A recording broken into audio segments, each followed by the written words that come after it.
Sinners and saints, dust off those horns and halos. It's time for Alec After Dark.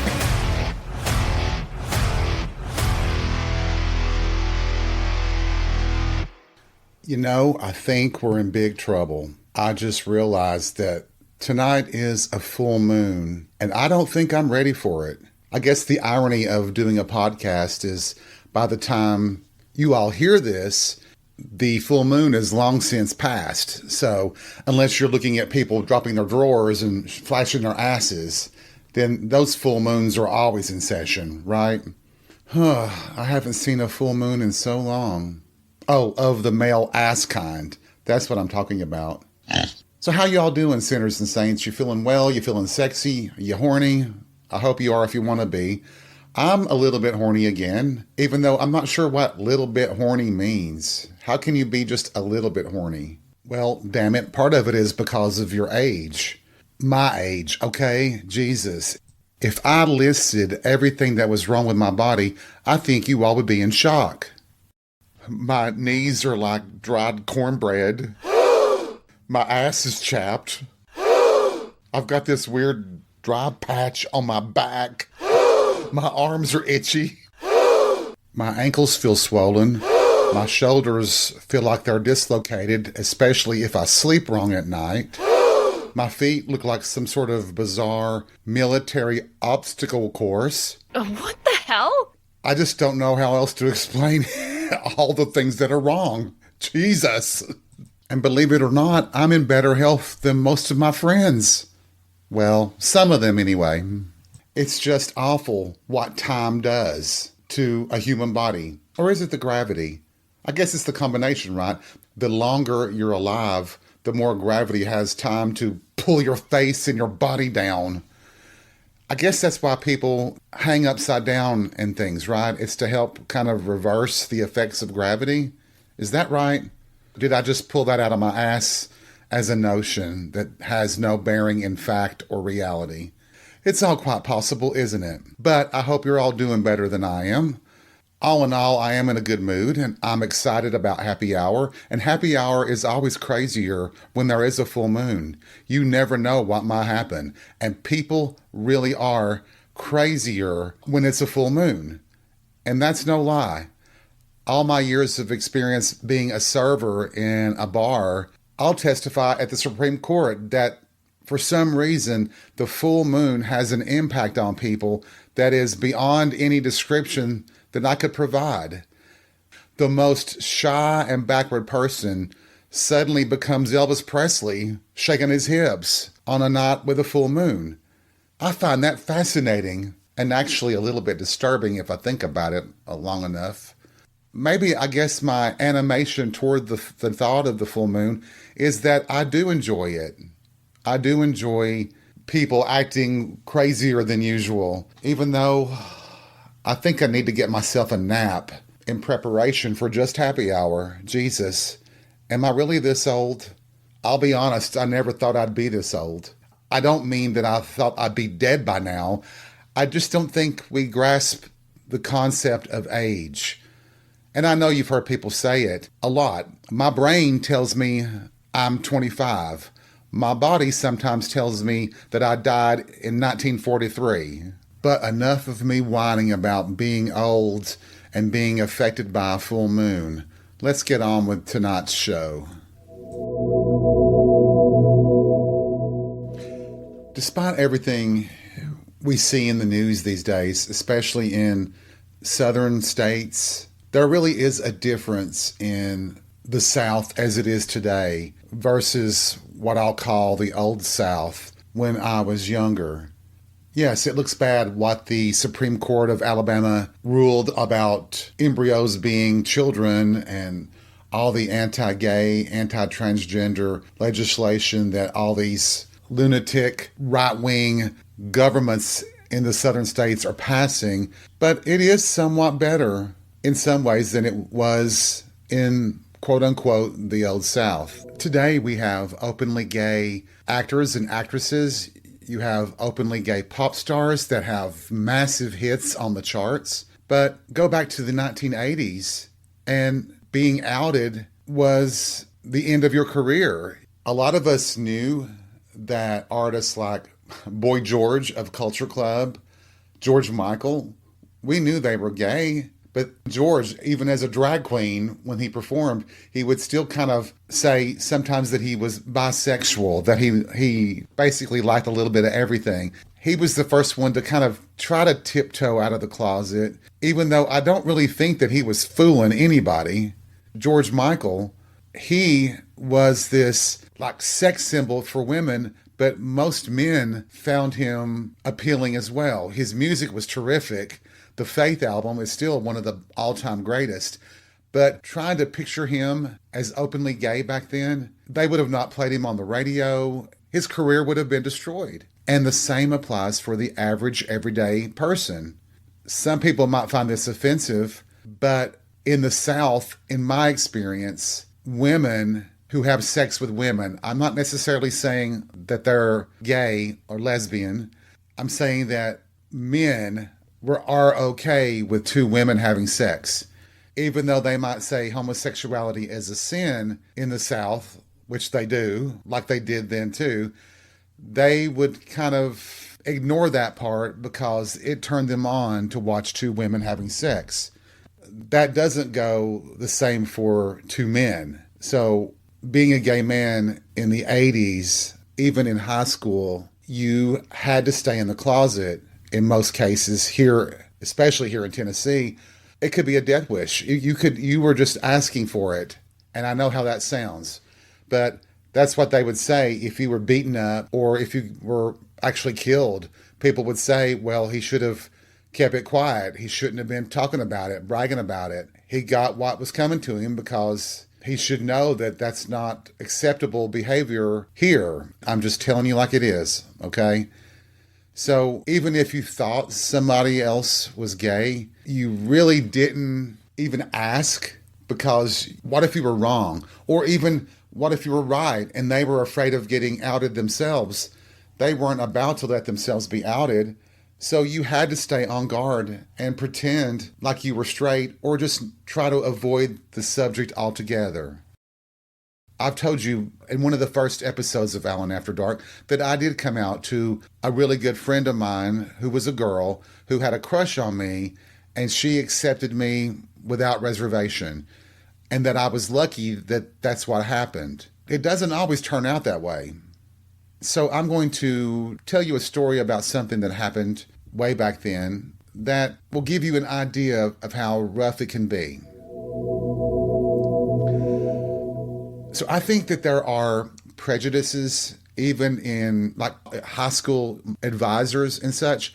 And the prejudice come not necessarily from your sexual orientation, but from your financial background. If you are looked at as being someone who's poor, I think in the school that I went to, I believe that they didn't try to help as much people like me in understanding how to get into college, because I was totally blind and confused by it. And I knew I didn't have the money to pay for college when I was a senior in high school. I knew that my family couldn't afford it. But also, I think that in the South at that time, people kind of turned their nose up at education. Almost everyone, well, a majority of people here worked in factories. Sewing factories, auto parts factories, furniture factories, appliance factories. All those things were built here in the United States. Of course, during the 80s, a lot of that was shifting overseas. As I graduated high school, I didn't know about student loans. I didn't really understand about scholarships. So I had none of that to my benefit. So the goal was to go to work and try to save up enough money so that I could afford to go to college. Like everybody else, I got a job in a factory. My job was in a distribution center. So basically we had to pack and ship orders. This was for apparel, like t-shirts, sweatpants, jackets, and things like that. We received the stock in and we distributed it out to retailers based on their orders. I really took well to that job, even though it was really hard work. And I made friends with people that I was working with. And this is where my naivety comes in. I've mentioned it before about how your coworkers seem to become like your closest friends because you're spending almost every day with them, at least 5 days a week. And you build those bonds. And you could be wrong in your thinking that these people that you're working with are actually your friends. We had our boss, who was the manager, and we had a secretary, that's what they called them at the time, who basically handled the payroll, answering the phones, and other business functions. And I'm going to call her Kim. And my position, working in shipping and receiving, I worked closely with Kim, and we did become friends. It was really interesting how our friendship evolved because of the work relationship. The business started expanding, which was a bit of a surprise, and they hired more people. Well, Kim got her brother hired, and let's call him Derek. And then she got Derek's girlfriend hired. Well, she helped get them hired, and they were great people. In fact, Kim's brother, Derek, and I became very close. I really enjoyed our conversations, our talks, and we just seemed to hit it off like right away. As we were working together, I just felt a closeness with him that seemed to grow deeper.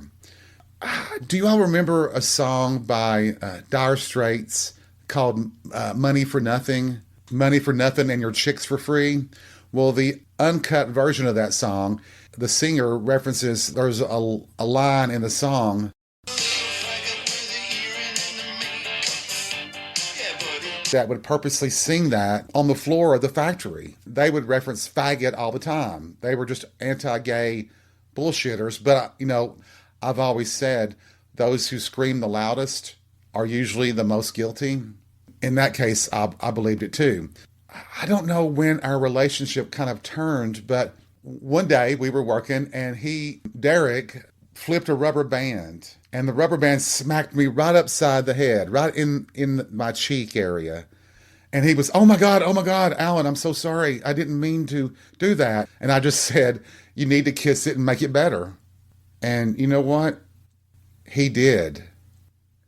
He came over and he kissed it and made it better. And when he did that, I felt love. I felt an attraction that was deeper than just friendship. And I knew that a couple of people saw it, him do it. There's nothing wrong with him kissing me on the cheek, but to them, that was the first domino to fall. So one day, we were toward the back of the plant, and we were trying to get this order together, and we were working it by ourselves, and we needed to, he had his hands full. He had 2 big cardboard boxes in his hands. We needed to cut this box open, and he just said, Alan, get my knife out of my pocket. It's in my front pocket. I didn't think anything about it. I reached into his pocket to get it, and he goes, Alan, you're grabbing my dick. I'm like, oh, I'm sorry. And I pulled out the knife, and I didn't think anything about it. Well, one of the homophobic guys, saw and heard that, and they started spreading the rumors. Alan and Derek are faggots. I heard it and heard it and heard it over and over, to the point where people were just being openly hostile. One day, we were split up, and this guy that saw me put my hand in Derek's front pocket to get the knife, I was stepping away to get something, and he thought I was following some of the girls that were going over to do another shipment or something. I don't know. They were, what we called it was picking an order. You'd set up your box and you had your order, and you would go through and pick the things that needed to go in that order. Anyway, he just yells out at me, "Are you a girl?" I'm like, "What are you talking about? What are you following them for?" I said, "I'm not. I'm going over to get this stuff and I'll bring it right back." So they were telling the girls too, the ones that were homophobic, that he and I were faggots. So one of them just decided to spread this rumor that I had threatened one of the girls, threatened to hurt them. And she told one of the guys, And she said, "This guy has something to say to you." And I went over to him. I'm like, "I heard you wanted to tell me something." He goes, "Yeah, if you don't leave Joanne alone, I'm going to beat the hell out of you." And I'm like, "What the hell are you talking about? I haven't said anything or done anything to this woman." Anyway, they were just trying to run me off, and I couldn't leave. I had to make some money.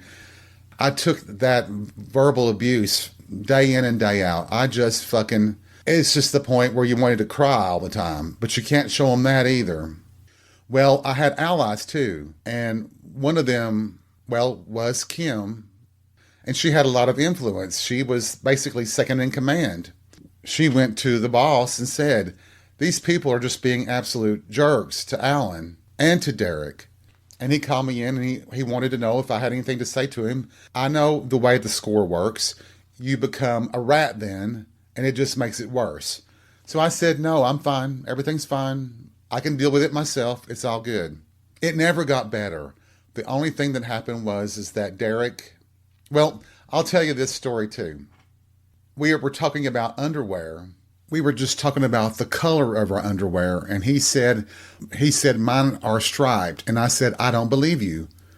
So he showed me. Well, his girlfriend, like the next day, comes up to me and says, "You owe me $5." I'm like, "Sorry?" She goes, "You owe me $5. You saw my boyfriend's underwear, and I charged for that." She was joking, but I almost got a hint of jealousy. And she just said, "The next time you see him, it'll be $10. And I say, "Well, I better go to the ATM machine then." Anyway, they decided to go back to school, and it just broke my heart.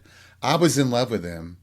That last day that they were leaving, I just remember hugging them both, but I also remember hugging Derek and kissing him on the cheek to saying goodbye. And I actually, driving home from work that day, I cried all the way home. We had exchanged addresses. We actually wrote letters to each other. And finally, I just decided that I had to tell him. And I told him in a letter that I was in love with him. He never replied after that. But I know that there was something special that we had.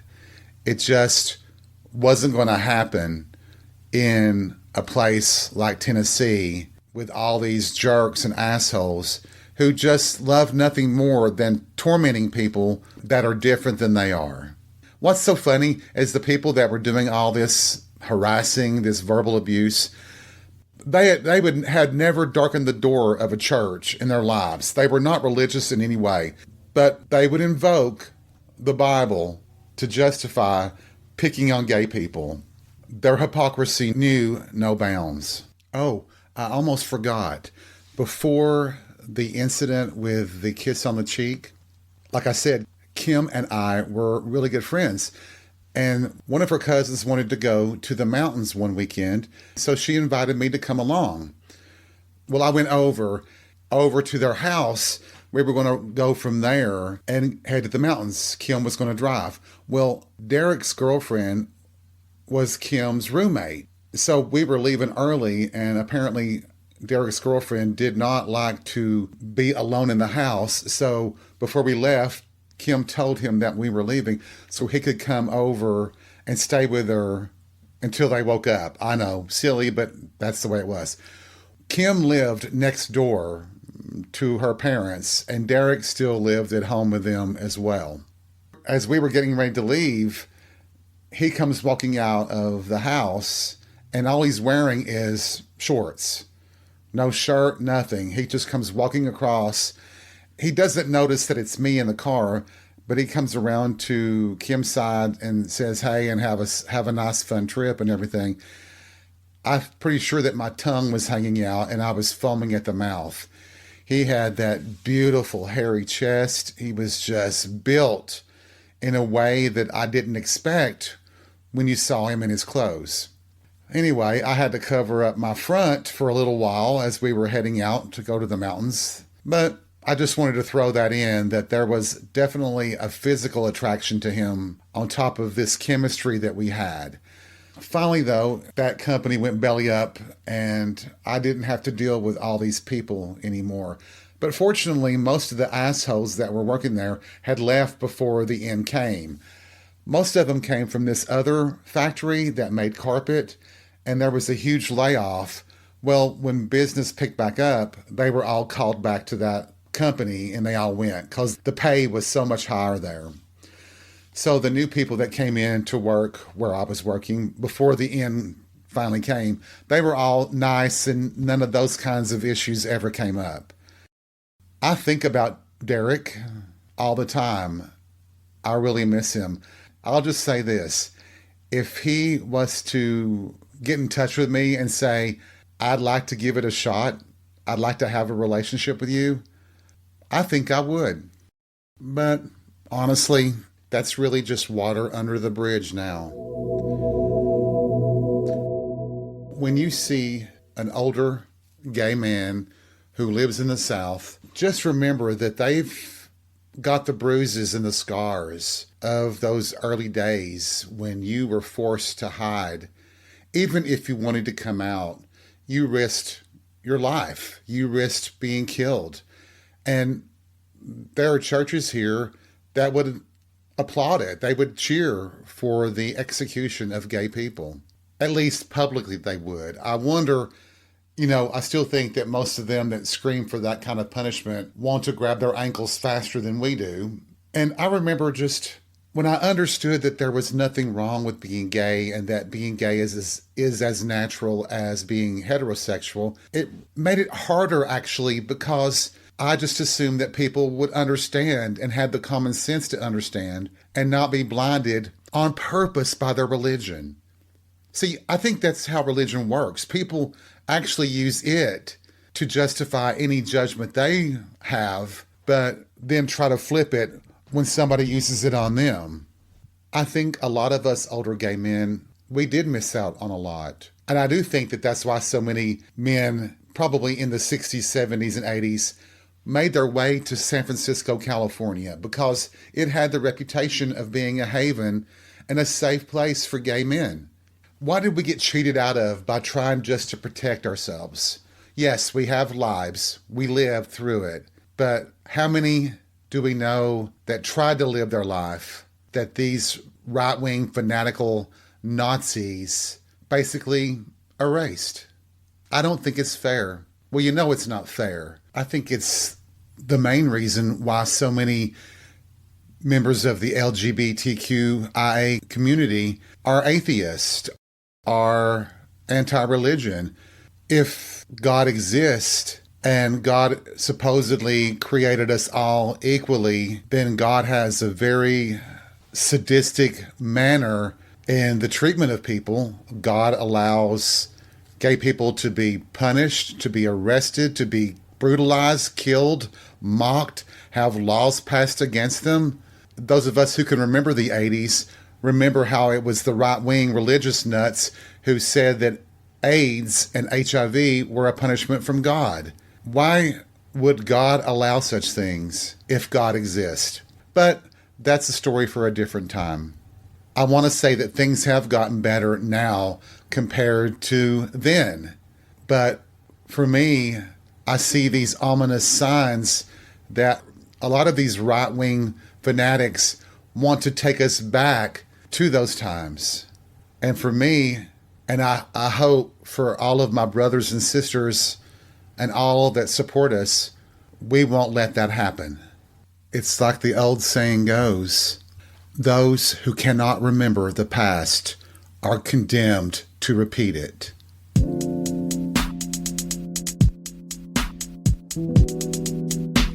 Thank you for joining me for this episode of Alan After Dark. Remember, take life by the balls and be real. We'll see you soon.